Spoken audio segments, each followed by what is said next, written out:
আসসালামু আলাইকুম, সবাইকে নতুন একটা ব্লগ দেখার জন্য ওয়েলকাম করছি। কাছে দূরে এই মুহূর্তে যে যেখানে বসে দেখছেন, আশা করি আল্লাহর রহমতে সবাই ভালো আছেন, সুস্থ আছেন এবং নিরাপদে আছেন। আমরাও আলহামদুলিল্লাহ ভালো আছি। মিষ্টি আলুতে অনেকগুলো পুষ্টি উপাদান রয়েছে। বাচ্চাদের জন্য মিষ্টি আলুটা অনেক অনেক বেশি উপকারী। মিষ্টি আলুতে ভিটামিন সি এবং ভিটামিন এ আছে। এছাড়াও মিষ্টি আলু প্রতিদিন খাওয়ার ফলে বাচ্চাদের রোগ প্রতিরোধ ক্ষমতা বাড়ে। তো আমি চেষ্টা করি মিষ্টি আলুর সিজনে প্রতিদিন মারিয়ামকে এক টুকরো মিষ্টি আলু খাওয়াতে, সেটা হোক সেদ্ধ করে বা খিচুড়ির সাথে দিয়ে। আর মিষ্টি আলুটা মারিয়াম বেশ পছন্দ করে। সাদা যে আলুটা, সেই আলুটা খেতে ভালো লাগে, তবে লাল আলুটাই পুষ্টিগুণ বেশি থাকে। কথায় আছে না, মক্কার মানুষ হজ পায় না, আমাদের ব্যাপারটা তেমন। মানে আমাদের এখান থেকে যদি যান আর কি, জামালপুর শহরের দিকে যান, অটোতে যখন যাইতে নেবেন, কয়েক কিলোমিটার জুড়ে শুধু রাস্তার দুই পাশে মিষ্টি আলুর বস্তা। আর কি এত এত মিষ্টি আলুর বস্তা যে কি বলবো, রাস্তার দুই সাইডে এরকমের সাজানো থাকে। এই সিজনটায় মিষ্টি আলুর বস্তা মাঠ থেকে মিষ্টি আলু তুলে আর কি রাস্তার পাশে রাখে, আর ট্রাক এসে ওগুলো ভরে নিয়ে যায়। ম্যাক্সিমাম বড় বড় যে চিপস, সেই চিপসগুলো কিন্তু মিষ্টি আলু দিয়েই তৈরি করা হয়।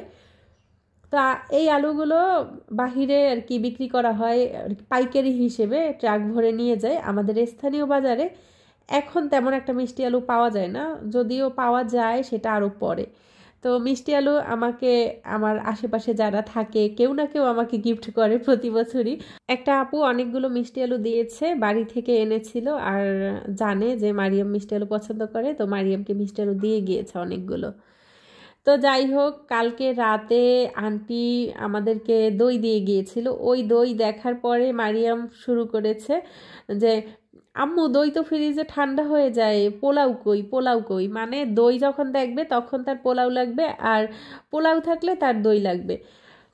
সেহেরিতে আমি তো ভাত খাই না, আমি শুধু এক মগ চা খাই, আর একটা বা দুইটা ডিম খাওয়া হয়, তাছাড়া এর বাহিরে কোনো খাবার খাওয়া হয় না।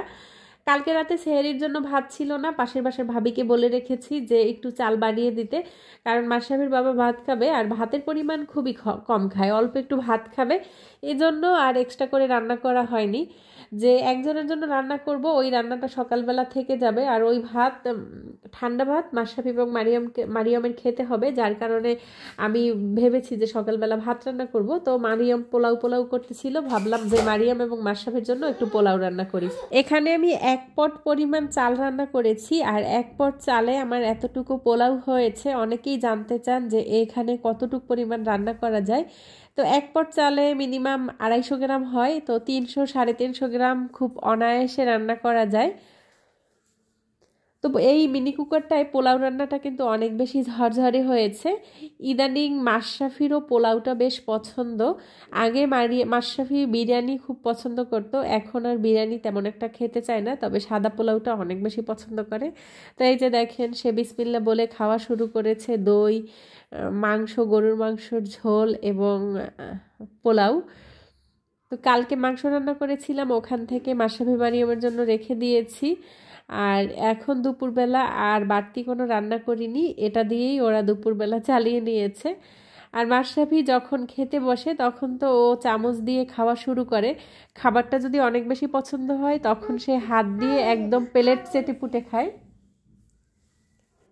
সবাইকে মনে করিয়ে দেওয়ার জন্য বলছি, যারা ভিডিও দেখতে শুরু করেছেন তারা প্লিজ একটা লাইক দিবেন। চ্যানেলে নতুন হয়ে থাকলে আমার চ্যানেলটি সাবস্ক্রাইব করে বেল বাটনটি ক্লিক করে অল অপশনটি সিলেক্ট করে দিবেন। এই কাজগুলো যারা অলরেডি করে ফেলেছেন তাদেরকে অসংখ্য ধন্যবাদ। আরেকটা ব্যাপারে আপনাদের কাছ থেকে ক্ষমা চেয়ে নিচ্ছি, আমার একটু ঠান্ডা লেগেছে, যার কারণে কথা নাকে না বেঁধে বেঁধে আসছে আর কি। নাক থেকে কথাটা বের হচ্ছে না, নাকে আটকে যাচ্ছে, সেজন্য কথা হয়তো বা ক্লিয়ার হচ্ছে না। তো কষ্ট করে একটু শুনবেন, আন্তরিকভাবে আমি দুঃখিত। আমি রান্নাবান্নার প্রিপারেশন নিয়েছি। প্রথমে দেখেছেন যে লাউয়ের খোসা ভাজি করছি। লাউয়ের খোসাটা মাশরাফির অনেক বেশি পছন্দ, তাই পাশের পাশের ভাবি লাউ কাটতেছিল, তার লাউয়ের খোসাটা কুচি করে সাথে আলু কুচি করে আমাকে দিয়ে গিয়েছে মাশরাফির জন্য রান্না করতে।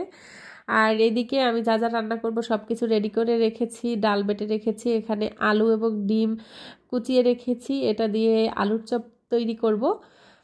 আর এদিকে হচ্ছে আমরা ফ্রোজেন করেছিলাম কিছু আম, 18-20টার মতো আম ফ্রোজেন করেছিলাম, ফ্রিজে এভাবে বক্সের মধ্যে রেখে দিয়েছিলাম। আমি প্রতিবার ফ্রিজে এভাবেই বক্সের মধ্যে রেখে দেই। আমি যেগুলো রেখেছিলাম সেগুলো শুধু বক্সের মধ্যে রেখে দিয়েছি, আর এগুলো আপনাদের ভাইয়া রেখেছিল, তাই একটু পলি পেঁচিয়ে তারপর রেখেছে। তো যাই হোক, আজকে আমি 3টা বের করেছি। আর এই আমগুলো কিন্তু নর্মাল আমের মতো কেটে খাওয়া যায় না, আপনি চিড়ার সাথে মাখিয়ে খেতে পারেন বা ভাত দিয়ে দুধ দিয়ে আম দিয়ে খেতে পারেন। আর আমরা যেটা করি, এই আমের সাথে দুধ দিয়ে তারপর জুস তৈরি করে খাই, যেটা কিনা ইফতারির পর অনেক বেশি মজা লাগে বা অনেক এনার্জেটিক একটা খাবার। আর অসিজনে যে কোনো জিনিস কিন্তু খেতে একটু বেশি ভালো লাগে। সিজনাল ফল যখন প্রথম বের হয় শুরুর দিকে আমরা কিনি না, শুরুর দিকে এবং একদম লাস্টের দিকে কিনি না, মাঝামাঝি অবস্থায় আমরা সবসময় কিনি। তো তরমুজ অনেক দিন আগেই বের হয়েছে, তারপরও কিনতে নিষেধ করেছিলাম, কিন্তু গত কয়েকদিন ধরে মারিয়ম বেশ তরমুজ তরমুজ করতেছিল। প্রথম রোজার দিন তরমুজ এনেছিল একটা, তো দ্বিতীয় রোজার দিন ইফতারিতে সে সজাগ ছিল, প্রায় দিনই সে ঘুমে থাকে। তো আজকে উঠেই আগে জিজ্ঞেস করে যে আম্মু বাবা তরমুজ আনেনি, তখনও ওর বাবা বাসায় আসেনি। তো আসার সময় দেখি যে তার বাবা তার জন্য বড় সাইজের একটা তরমুজ নিয়ে এসেছে। তো ঘুম থেকে উঠেছে কিন্তু মাত্র, সে তরমুজের এক পিস হাতে নিয়ে খাওয়া শুরু করেছে। আর মাশরাফি ওদিকে পেঁয়াজও নিয়ে খাওয়া শুরু করেছে। মানে মাশরাফি ইফতারির সময় আমার পিছনে পিছনে ঘুরঘুর করে কখন আমি পেঁয়াজু ভাজবো। যখন পেঁয়াজু ভাজি তখন তো দাঁড়িয়ে বারবার আমার দিকে তাকায়, একা যে নিবে সেটা আর সাহস করে না, আমার দিকে তাকায়।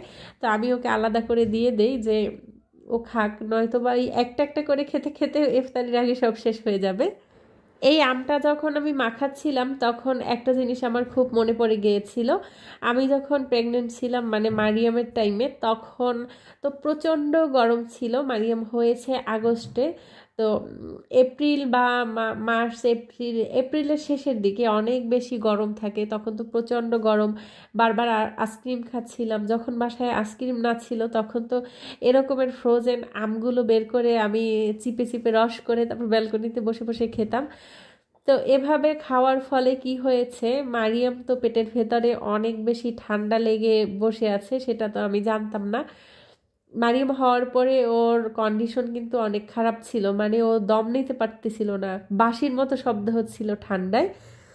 তো এই ঠান্ডার কারণটা মূলত এই আমগুলোই ছিল। আমি একদম বরফ বরফ বের করে তারপর একটু নরম করেই সাথে সাথে খেয়েছি, যার কারণে ওর এভাবে ঠান্ডাটা লেগে গিয়েছিল। তো আলহামদুলিল্লাহ, মাশাল্লাহ, এবার রমজানে আমার মেয়ে সেই আম দিয়েই আমাকে জুস বানিয়ে দিচ্ছে। দেখছেন আল্লাহর কি রহমত। আমার এই ক্যাপসুল কাটার এবং মিনি কুকার, এই দুইটা জিনিস বিশ্বাস করেন এত বেশি হেল্পফুল, বিশেষ করে রমজানের সময় ছোলা সেদ্ধ, আলু সেদ্ধ, যে ডিম সেদ্ধ, যে কোনো সেদ্ধতে আমি ব্যবহার করি। আবার যখন গরুর মাংস রান্না করি তখন কিন্তু এই মিনি কুকারটাই আমি একটু পানি গরম করে তা মাংসের মধ্যে দিয়ে দেই। তরকারি রান্না করলেও সেম, এটার মধ্যে একটু পানি গরম করে তরকারির মধ্যে দিয়ে দেই, এতে করে কিন্তু একটু গ্যাস সাশ্রয় হয়। এখন আমার 1 মাসের জায়গায় 2 মাস গ্যাস চলে যায়। একজন আপু জিজ্ঞেস করেছিলেন কারেন্ট বিল কেমন আসে। কারেন্ট বিল একদমই না, আপনি সারা মাস চালালে মনে হয় বাড়তি 100-150 টাকা হয়তো বা আসতে পারে, সেটা যদি আপনি একদম কন্টিনিউ চালান, তেমন একটা কারেন্ট বিল আসে না। তো যাই হোক, আজকের ভিডিও কেমন লেগেছে কমেন্ট করে জানাতে ভুলবেন না। ভালো লাগলে অবশ্যই সেটা কমেন্ট করে জানাবেন যে আপনাদের কাছে কেমন লেগেছে, খারাপ লাগলেও সেটাও জানিয়েন। আবারও কথা হবে আরেকটা নতুন ব্লগে। আল্লাহ হাফেজ, আসসালামু আলাইকুম।